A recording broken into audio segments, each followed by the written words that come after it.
Hello friends, welcome to the next session on knowledge representation. We have been talking about AI, knowledge representation and all. What is the main motto here? The main motto of AI is to make machines intelligent.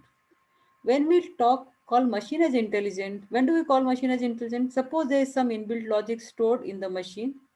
If machine can create a new logic by deriving existing logic stored with it, then we call machine as intelligent machine. Let us talk about a simple example like how we human beings think.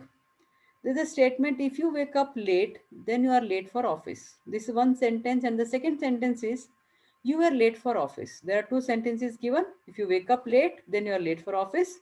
Second sentence is, you are late for office. Now, what is the conclusion here? What you can draw from here? The conclusion is that you woke up late, right?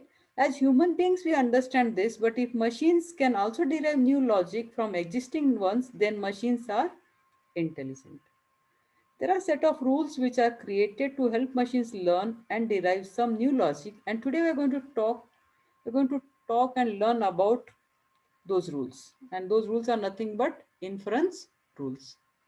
Okay, now what is inference? It is nothing but deriving conclusions from evidences, right? Deriving something from evidences. Now, evidences are what? They are assumptions, and on the basis of assumptions, we are trying to get some conclusions. And rules of inferences are the templates for constructing valid arguments to reach a conclusion. Fine, let us look at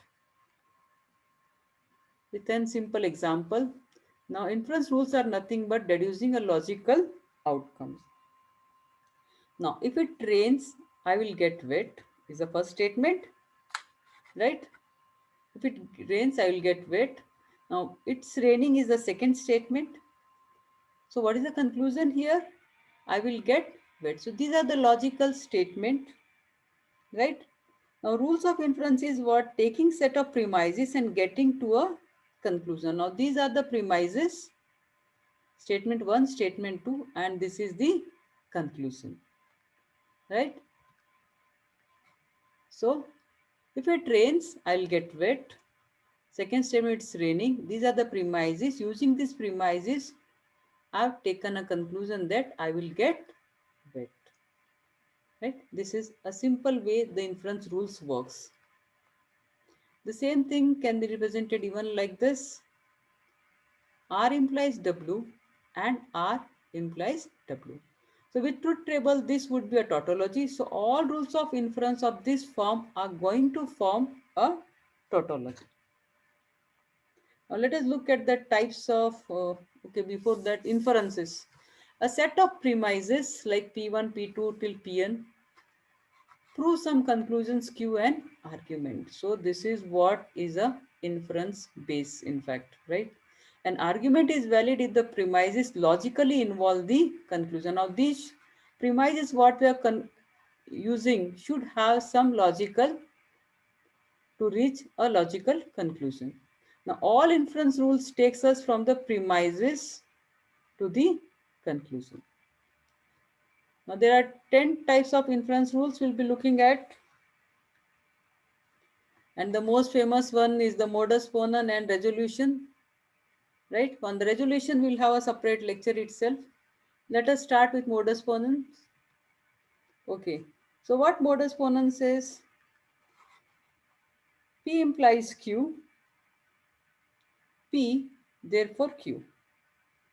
Right? Again, I repeat, P implies Q, P therefore Q. When P implies Q is true, so then when P is true, then Q has to be true. This is the conclusion. And this is the law of modus ponens. You can also write it as P implies Q and P implies Q. Is it fine? Because P implies is Q is true, P is true, therefore Q has to be true. Let us look at a simple example here. If Charlie is a bird, then Charlie flies, right? If Charlie is a bird, then Charlie flies. So here we use P implies Q. What is the second statement? Charlie is a bird. So using this, what is the conclusion? Charlie flies. Is it fine? It's a simple rule of modus ponens. Let us go for the second rule, that is modus tollens. What it says, P implies Q, not P, therefore not Q. You can also write it like this, P implies Q and not P implies not Q. Now according to this rule, P implies Q, right? If P implies Q is true and not Q is true, if P implies Q is true and not Q is true, then Q becomes false. And if Q is false, then P has to be false. Is it fine? Now if P is false, let us take other way around now. If P is false, then not P will be true. Because if P implies Q and if not Q is true, therefore P is false, therefore not P is true. This is a simple rule of modus tollens. Again, look at the example. The same example what we have taken previously, only with the negation here. If Charlie is a bird, then Charlie flies. So we have P implies Q. Charlie doesn't fly, that is negation of Q. So what is the conclusion? Therefore, Charlie is not a bird. Is it fine? This is a rule of modus tollens. It is bit contradictory to modus ponens. Here you have Charlie flies and Charlie is a bird, and similar, but here in tollens what you have, Charlie doesn't fly, therefore Charlie is not a bird, right? Next, what we have is hypothetical syllogism. What it says, P implies Q, Q implies R, therefore P implies R. You can also represent it like this, P implies Q and Q implies R. This whole thing implies P implies R, right? Now, if P implies Q is true, if P implies Q is true and Q implies R is true, then P implies R has to be true. Let us try to make P implies R false. P implies R false by making P true and R false. So let us take P true and R false. Now if P is true, then Q cannot be false. Q has to be true. Now because Q is true, then R cannot be false if it has to be true. Hence P is true. Fine. The concept will be more clear once we look at an example. Okay. So if you have my password, then you can open my mail. That is P implies Q. If you have my password, then only you can open my mail. What is the second statement? If you can open my mail, then you can delete my mails. If you can open my mails, then you can delete my mails. What is the conclusion using this? If you have my password, then you can delete my mails. This is nothing but hypothetical syllogism. Is it fine? P implies Q, Q implies R, therefore P implies R. The next rule we have is disjunctive syllogism. What it says, P or Q, not P, therefore Q. Or P or Q, not Q, therefore P. Or P or Q and not P implies Q. In simple words, if we say P or Q is true and we say not P is true, that means P is false. If P is false, then Q has to be true. Right? This is disjunction. Any one of them has to be true for the statement to be true. Similarly here, if P or Q is true and not Q is true, that means Q is false. Therefore, P has to be true. Simple example again. Now, mobile is either Android based or iOS based, right? So how do you represent it? P or Q. Mobile is either Android based or iOS based. What is the second statement? Mobile is not Android based. Therefore, mobile is iOS based. Is it fine? It's very simple. Disjunctive syllogism. Let us look at the fifth rule. What the fifth rule says? P implies Q, R implies S, P or R, therefore Q or S. Right? If P implies Q is true, R implies S is true, P or R is true, therefore Q or S is also true. Is it fine? Let us look at an example here now. If it rains, I will take a leave. The statement, first statement, if it rains, I will take a leave. P implies Q. If it is hot outside, I'll go for shower. R implies S. If it is hot outside, I'll go for shower. The third statement, either it rains or it is hot outside. Either it rains or it is hot outside. Using these three, what is the conclusion? Therefore, I'll take a leave or I'll go for a shower. Right? If it conclusion is what? I'll take a leave or I'll go for shower. Is it fine? This is a simple rule of constructive dilemma. Next, what you have is destructive dilemma. What it says, P implies Q, R implies S, negation of Q or negation of S, therefore negation of P or negation of R. It is destructive dilemma, exactly opposite to constructive dilemma. In constructive dilemma, we had Q or S, P or R. Here we have negation of Q and negation of S and negation of, therefore negation of P or negation of R. That means if P implies Q is true, R implies S is true, negation Q of Q or negation of S is true, therefore negation of P or negation of R has to be true. Let us look at the example again, the same example.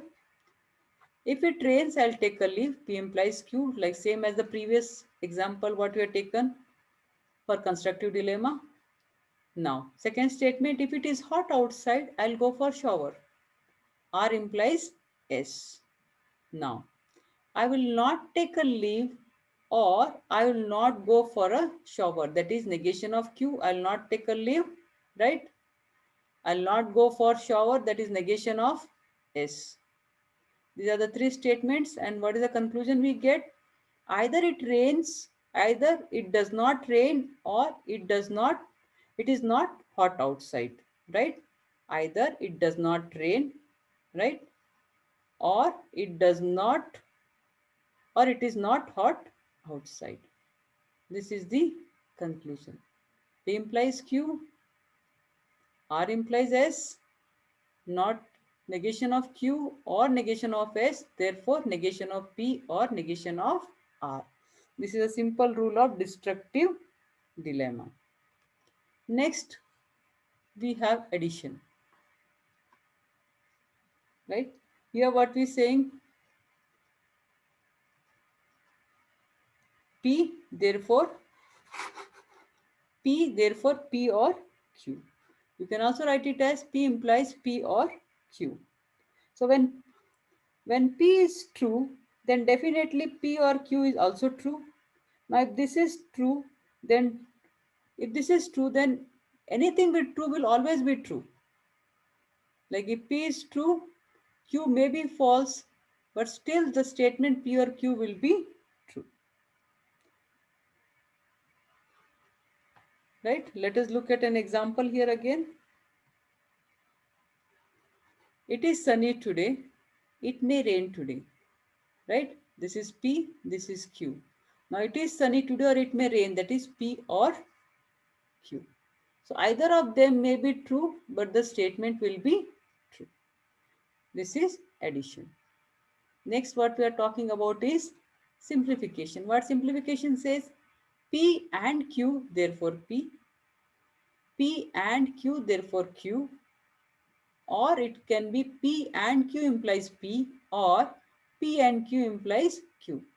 That means P and Q is true, therefore P is true, or P and Q is true, therefore Q is true. Right? For P and Q to be true, both P and Q should be true. That means, therefore, P is Q true or Q is true. So again, a very simple example. You have a statement: Vivin plays football, Nakita plays tennis. So P and Q is true, therefore P is true. P and Q is true, therefore Q is true. That is, Vivin plays football and Nakita plays tennis, therefore Vivin plays football is true. Similarly, Vivin plays football and Nakita plays tennis, therefore Nakita plays tennis is true. The next what we have is conjunction. What it says, P, Q, therefore P and Q. That means if P is true, Q is true, therefore P and Q is true. You can also represent it like this: P is true and Q is true implies P and Q is true. The same example here again now. Vivin plays football, we represent it using P. Vivin plays cricket, we represent it using Q. Therefore, Vivin plays football and cricket. Right? Vivin plays football, Vivin plays cricket. Conclusion, therefore, Vivin plays football and cricket. Very simple rule of conjunction. Now, this is the last rule of inference: resolution. Here I am not taking any example because we'll have a whole lecture on it. Now, what it says, P or Q, not P or Q, implies therefore Q or R. Again I read, P or Q, negation of P or R, therefore Q or R. So what you can observe here, P and negation of P gets cancelled. So you get Q or R. You can also write it like this: P or Q and negation of P or R, this whole thing implies Q or R. So resolution is an inference rule that is both sound and complete. What do you mean by sound? Only true facts, that is logical consequences are inferred. Complete, all facts that follow can be inferred.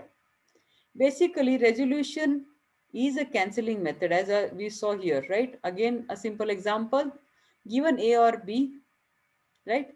Not A or C. Inference is what? B or C. The same thing here, right? So A and not A cancels each other. Okay, I hope all the 10 rules of inference are clear. In the next lecture, we'll talk about resolution technique in detail. Thank you. Stay home, stay safe.